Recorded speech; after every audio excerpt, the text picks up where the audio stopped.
اللہ کا ذکر اور اللہ کی یاد. پہلے تو میں اس کے 2 فوائد آپ کے سامنے رکھتا ہوں، بلکہ 2 ضروریات آپ کے سامنے رکھتا ہوں. اور آج میں اور آپ انشاءاللہ یہ تہیہ کر لیں ایک مسلمان ہونے کے ناطے، ہمیں ہر چیز سے زیادہ آج سے اپنا اللہ یاد ہوگا. کھانے سے، پینے سے، نیند سے، خوشی سے، سہولت سے، بیٹی سے، بیوی سے، بچوں سے، کاروبار سے، سیاست سے، دنیا میں جتنی چیزیں ہیں ہم ان سب سے زیادہ اپنے اللہ کو یاد کریں گے. رب نے یہی مطالبہ کیا ہے، یا ایھا الذین آمنوا اذکروا اللہ ذکرا کثیرا. ایمان والو کثرت سے اللہ کو یاد کرو. بے شمار اور آیات ہیں، لیکن یہ کیوں کہا؟ پہلی بات کہ آپ ذکر الہی کے علاوہ، یاد الہی کے علاوہ شیطان کے شکنجے سے بچ نہیں سکتے. آج ہم سب پر شیطان حملہ آور ہے، صبح سے لے کے شام تک، شام سے لے کے صبح تک. ایک قلم اور کاغذ اٹھائیں، ہم اپنے کام لکھتے جائیں، ہم اپنی ادائیں لکھتے جائیں. یقین جانیں رحمان کو راضی کرنے والے چند کام ہوتے، سارے شیطان کے کام ہوتے. اس دنیا دار تو دنیا دار، ہم دیندار لوگ سمجھتے ہیں، لیکن پھر بھی بچ نہیں پاتے.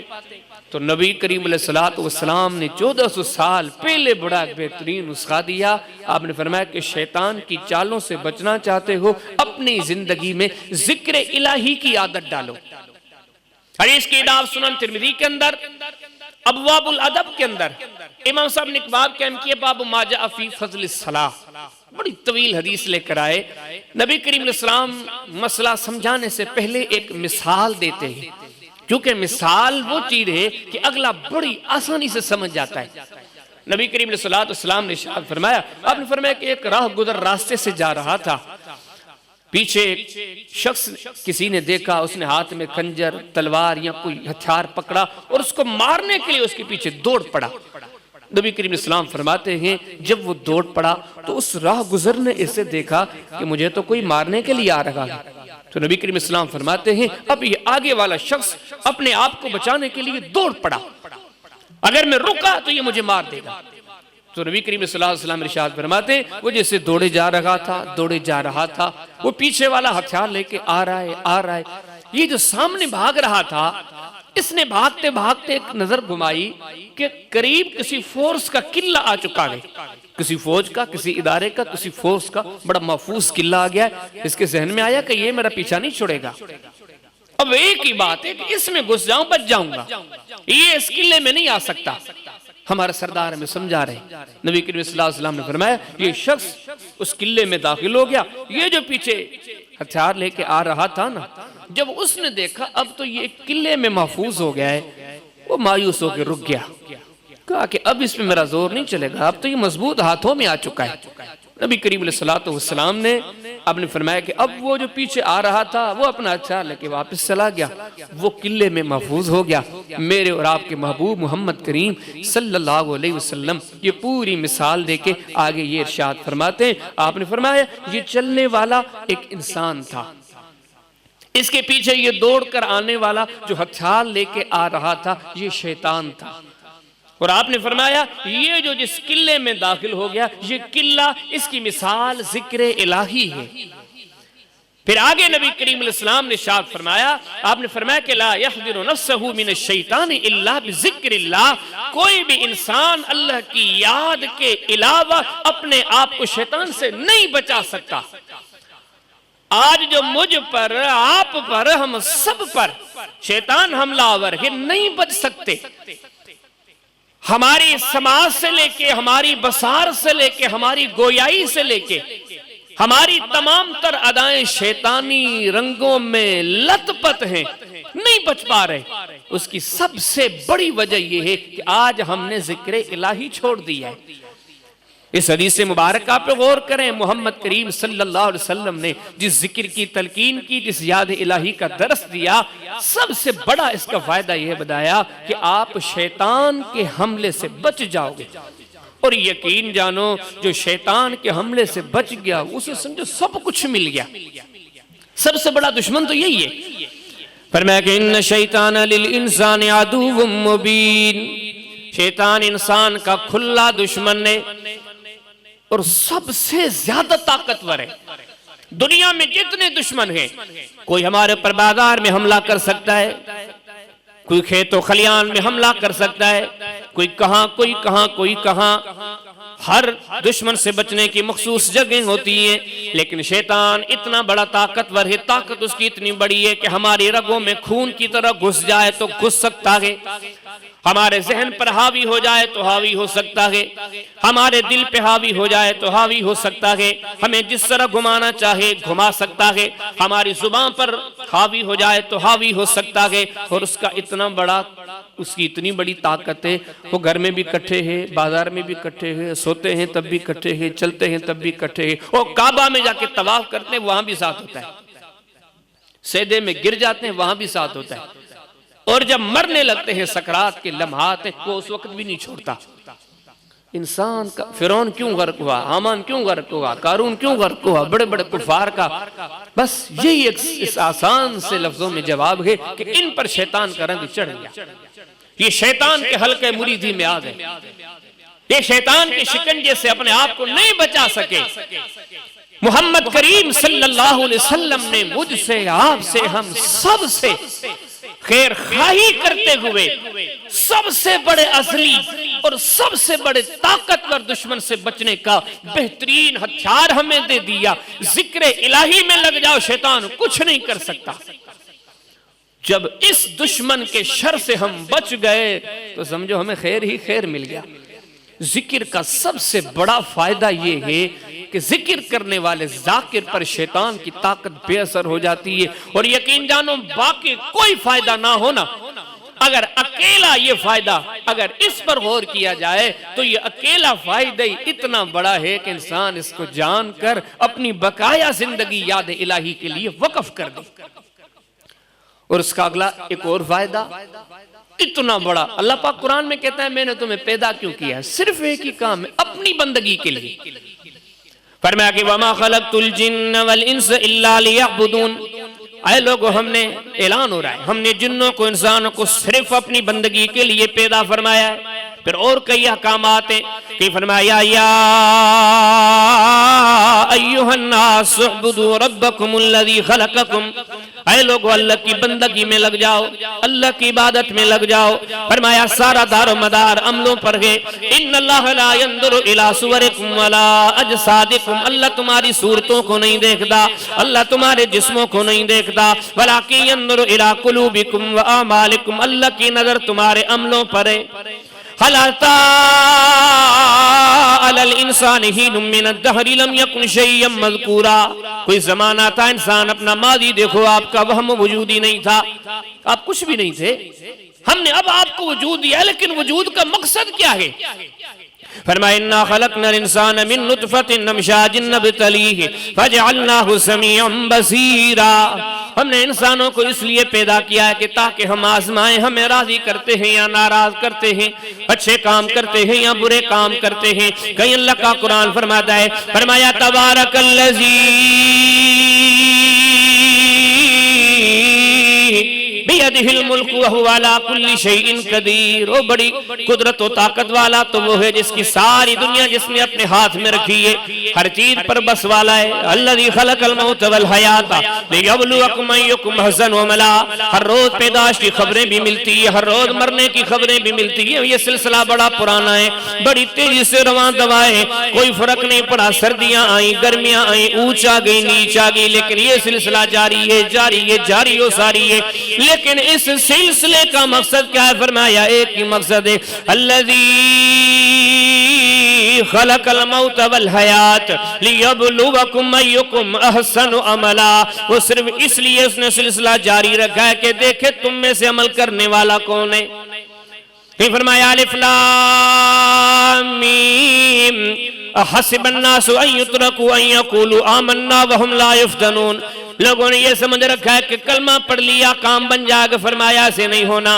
وَلَقَدْ فَتَنَّا الَّذِينَ مِن قَبْلِهِمْ، ہم نے پچھلوں کو بھی آزمایا، نیکی کے کام بھی سامنے رکھے، گناہ کے کام بھی سامنے رکھے۔ فَلْيَعْلَمَنَّ اللَّهُ الَّذِينَ صَدَقُوا وَلْيَعْلَمَنَّ الْكَاذِبِينَ، ہم نے دیکھنا چاہا کہ دیکھیں نیکیاں کرتے ہیں یا گناہ کرتے ہیں، تو سب سے بڑے عظیم دکھائی دیتے ہیں، ایک ہی چیز نظر آتی، یہ امیر نہیں تھے، مالدار نہیں تھے، صرف ایک ہی ان کے دامن میں چیز ہے جس نے ان کو عظیم بنایا کہ ان کے دامن میں نیکیاں تھی۔ جو سارے برباد ہوئے، یقین جانو آپ ان کے معاملات دیکھو، ہر اعتبار سے بالکل فٹ فاڑ دے، خامی کس چیز کی تھی کہ ان کے دامن میں نیکیاں نہیں تھی، گناہوں سے بھرے ہوئے تھے، لے کے ڈوب گیا ان کو یہ سلسلہ۔ فرمایا کام آنے والی چیز نیکی ہے، اور قرآن نے فرمایا وَفْعَلُوا الْخَيْرَ، نیکی کرو لَعَلَّكُمْ تُفْلِحُونَ تاکہ کامیاب ہو جاؤ۔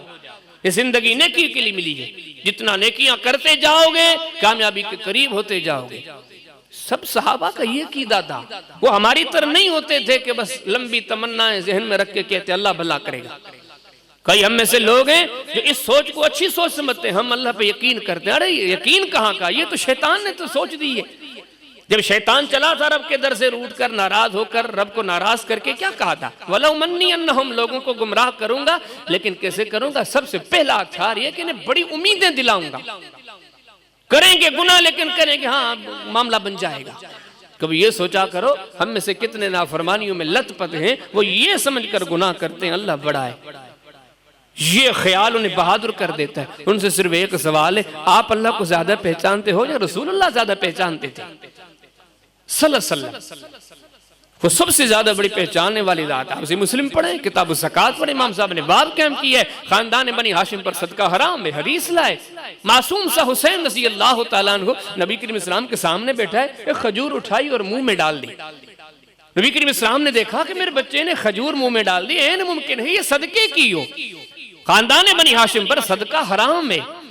نبی کریم علیہ السلام نے ان کو پکڑا، ان کے چہرے کو پکڑ کے اپنی انگلی منہ میں ڈال کے وہ خجور نکال دی۔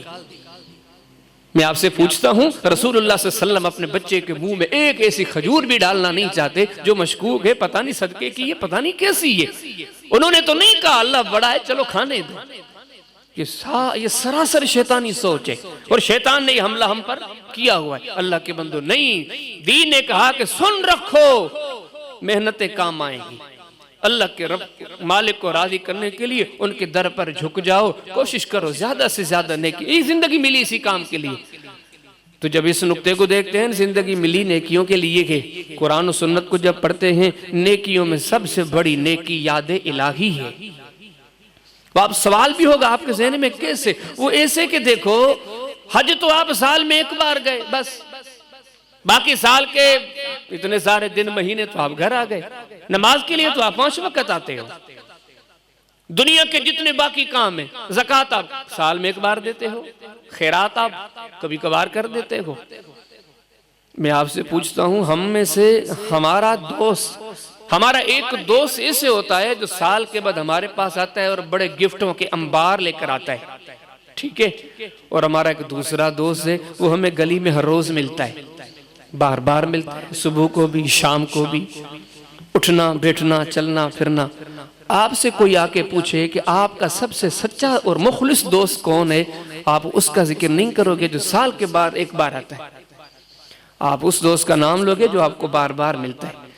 تو اللہ کا دین بھی کہتا ہے باقی کام تو کرتے ہو سالوں میں، مہینوں میں، ہفتوں میں، دنوں میں، رب کو وہ پیارا لگتا ہے جو چلتے اٹھتے پھرتے گھومتے ہر وقت جس کا توجہ جس کا ذہن اللہ کی طرف ہے۔ یہ تو ذہن بھی کہتا ہے، لیکن محمد کریم علیہ السلام نے اور معاملے کو واضح کیا۔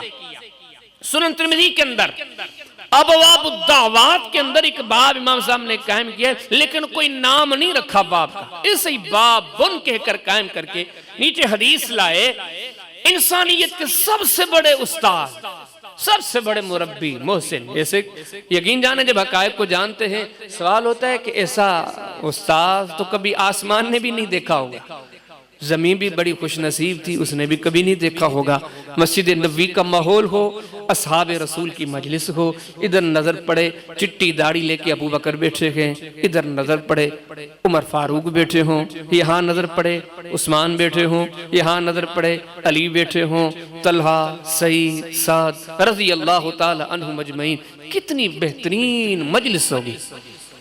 اور اس مجلس کو دیکھ کے مصلی پہ نظر کرو، منبر پر نظر کرو، محمد الرسول اللہ بیٹھے صلی اللہ علیہ وسلم، کتنا خوبصورت ماحول ہوگا۔ اب ایک ایسے خوبصورت ماحول میں انسانیت کیا بلکہ مخلوق میں سب سے اعلیٰ، سب سے سچی ذات اب بولتی ہے، جو قرآن کہتا ہے خود نہیں بولتی، رب ان کو بلواتا ہے۔ فرمایا بسم اللہ الرحمن الرحیم والنجم اذا ہوا ما ضل صاحبکم وما غوا فما ينطق عن الهوى ان هو الا وحی یوحی۔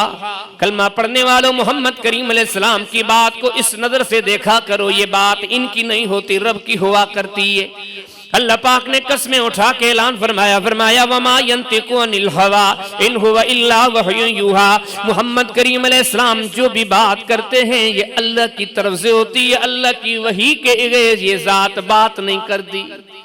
آج آپ نے عظیم بات کی، کہا میرے اصحاب جی یا رسول اللہ صلی اللہ علیہ وسلم، آپ نے فرمایا الا انبئکم بخیر اعمالکم، سنو آج میں آپ کو سب سے بہترین عمل بتاؤں۔ اللہ اکبر، وہ صحابہ کرام جن کا قرآن تعارف کرواتا ہے، یہ ساری فی الخیرات، وہ تو بھاگتے ہی نیکی کے کاموں میں تھے، جن کا تعارف قرآن کرواتا ہے یبتغون فضلا من اللہ ورضوانا، ان کا مقصد حیات ہی اللہ کو راضی کرنا تھا۔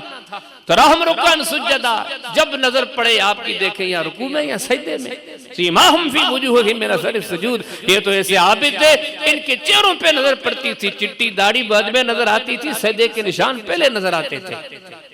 اتنے وقت کے بڑے عابد، یقین جانے پاؤں پہ نظر پڑتے تھے، پاؤں پھٹے ہوتے تھے، سارا دن مزدوری کرتے تھے، لیکن رات ہوتی تھی پھر بھی نیند نہیں، مصلی آباد ہوتے تھے۔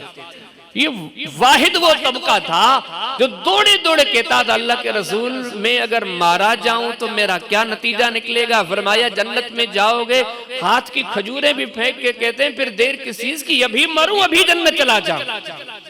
اتنا خیر کا طالب طبقہ، جب نبیوں کے سردار نے کہا کہ بتاؤں کوئی اچھی بات، اور آگے بھی بتایا، فرمایا ایسی عظیم بات، ایسا عظیم عمل آپ کو بتاؤں کہ نبی کریم علیہ السلام نے فرمایا کہ یہ عمل اتنا عظیم ہے کہ آپ سونا چاندی لٹا دو، یہ اس سے بھی بہتر ہے۔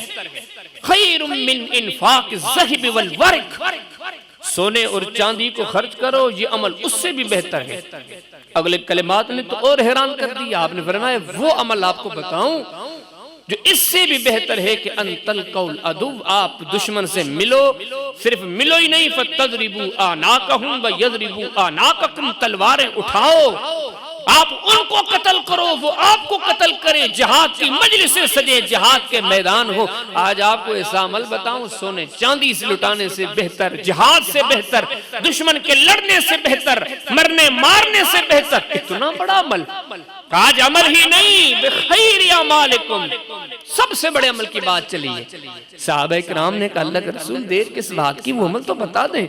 تو نبی کریم علیہ السلام فرمانے لگے وہ عمل یہ ہے ذکر اللہ تعالی، اللہ کی یاد۔ دو باتیں چاہتے ہو جتنی باقی 10-20 سال زندگی بچی ہے نا، شیطان دشمن سے بچ کر رحمان کو دوست بنا کے بیٹھوں، یہ کیسے ممکن ہے؟ فرمایا ذکر الہی کو اوڑھنا بچھوڑنا بناؤ۔ کہتے ہو سمجھتے ہو باقی زندگی با مقصد گزرے، عبادتوں میں گزرے، ریاضتوں میں گزرے، تو سنو سب سے بہترین عبادت اللہ کی یاد۔ میں سمجھتا ہوں جس کے دل میں رمق دمق برابر بھی ایمان ہوگا، وہ ان حقائق کو جان کر دل میں بولے گا انشاءاللہ آج سے سستی نہیں کروں گا، آج سے اپنے لمحات کو ذکر الہی میں لگاؤں گا۔